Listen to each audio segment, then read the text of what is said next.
Guys, and welcome back to my channel. So you know by the title of the video that I'm going to be doing an inspo set, and I chose to do this inspo set on my niece. Now I've already did all of her natural nail plate nail prep. Now I'm doing the blending and the pre-shaping of her tips.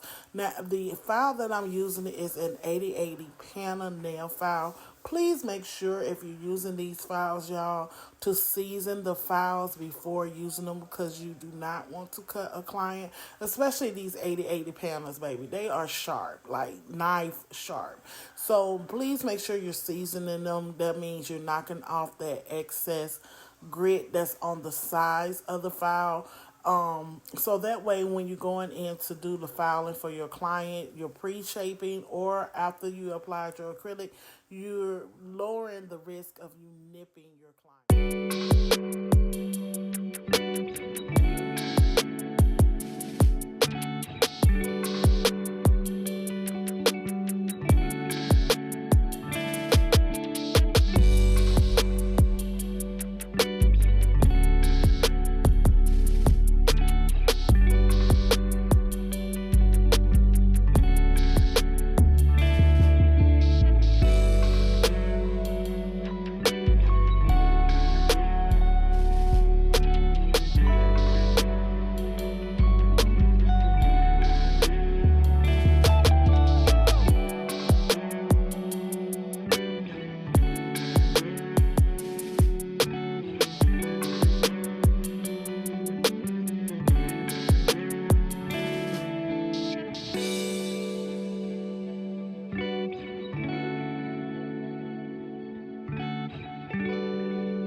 So after I've done my pre-shaping of my nails, I always go back in with my sanding band. It's a fine sanding band, and blend in the tip into the natural nail plate a little bit more.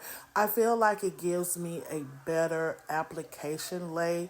So it's totally optional, you guys. You don't have to do that, but it's just something that I've been doing for a while, and my application seems to be a little bit better when I do it.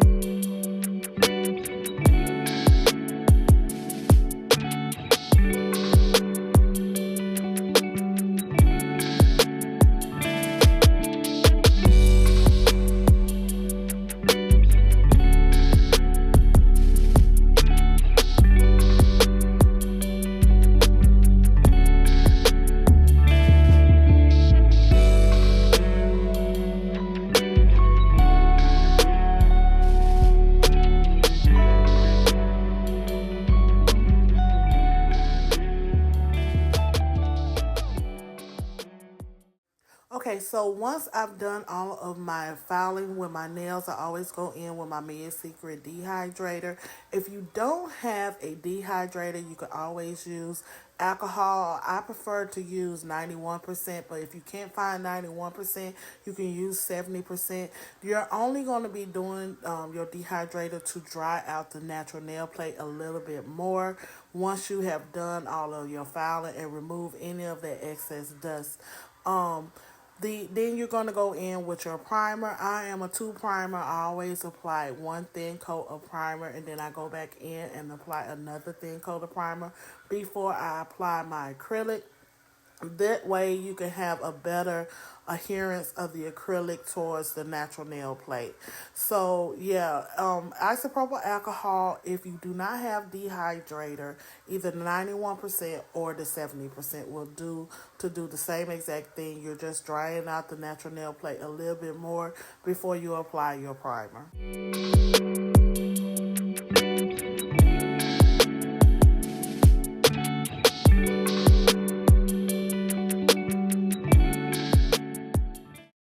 Before applying my acrylic, I always make to burp my brush first. That's what you always see me do first, is make sure I get all the air bubbles out of my brush, so that way acrylic is more able to stick inside of your brush, which will slow your application down, which will mess up your application a lot.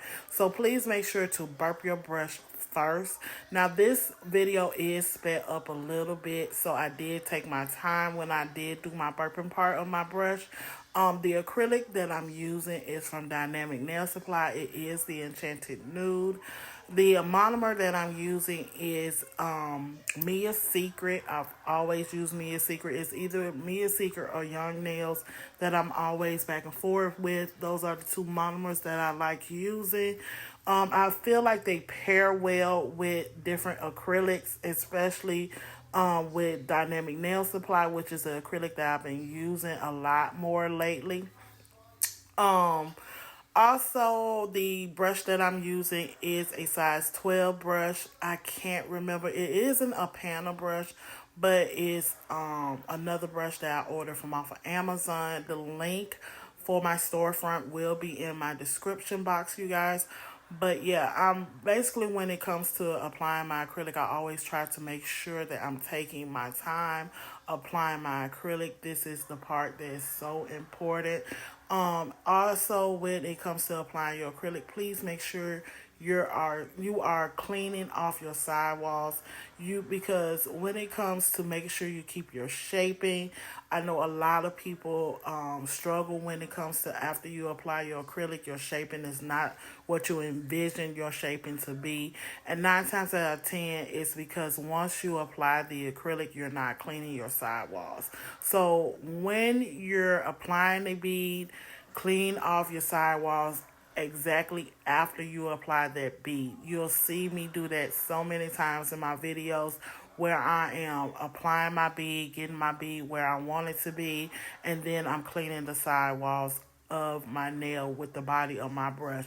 That is the best way that I know how to keep my shaping throughout the whole entire process, is to make sure that every time I lay a bead, I'm going back in and I'm cleaning my sidewalls with the body of my brush, so that way I can keep my shaping.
on my filing, I go in with my 5-in-1 drill bit. It is a fine, or I use a extra fine 5-in-1 drill bit to go back into the nails to seal in the cuticle area.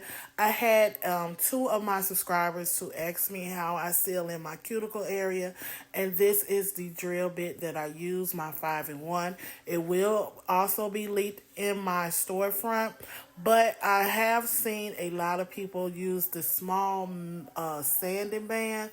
I ordered a few of those, and I will be trying those out to see if that will do the same exact job that the 5-in-1 does. But I love my 5-in-1.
Always find this part of doing anybody nails funny. They always trying to practice on how they're going to be talking once they get their nails done. But yeah, it's so fun to me when I catch someone practicing on how they're going to be talking with their nails once I'm done doing them. But once I am done sealing in her cuticles with the 5-in-1, I'll always go back in with my sanding band just to smooth the nail out a little bit more before I start the buffing process.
The colors that I'm going to be using for this nail design is Berry Blue from D&D, Kiss and Tell from Nail Addicted, and the black and the white is from Gelixir.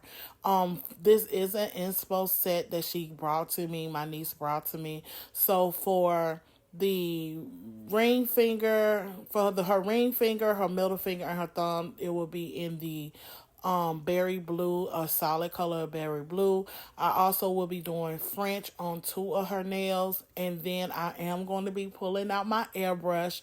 Y'all know I love using my airbrush. Ever since I purchased this airbrush, I have been just trying to do any and everything, any and every design that has airbrush included. I just want to just use my airbrush every time I find a design to use my airbrush and pull out my airbrush. It's a good day for me. Okay, but I am trying to figure out another way to use the airbrush instead of using the acetone and the gel polish. I know a lot of people are leery about using that, those two chemicals to do your airbrushing because you're getting all of that in the air. So I did find a gel polish airbrush from Savvyland. I ordered it. I can't wait for it to come in so I can try it. I also will be using my matte top coat because I am going to be doing a design. It's the Cooper matte top coat. I'm going to be doing nail design on her middle finger. And I'm hoping, no, it's not going to be on the middle finger. It's going to be on the ring finger. I'm sorry. On her ring finger, I'm hoping it comes out the way that I have envisioned it in my mind to come out.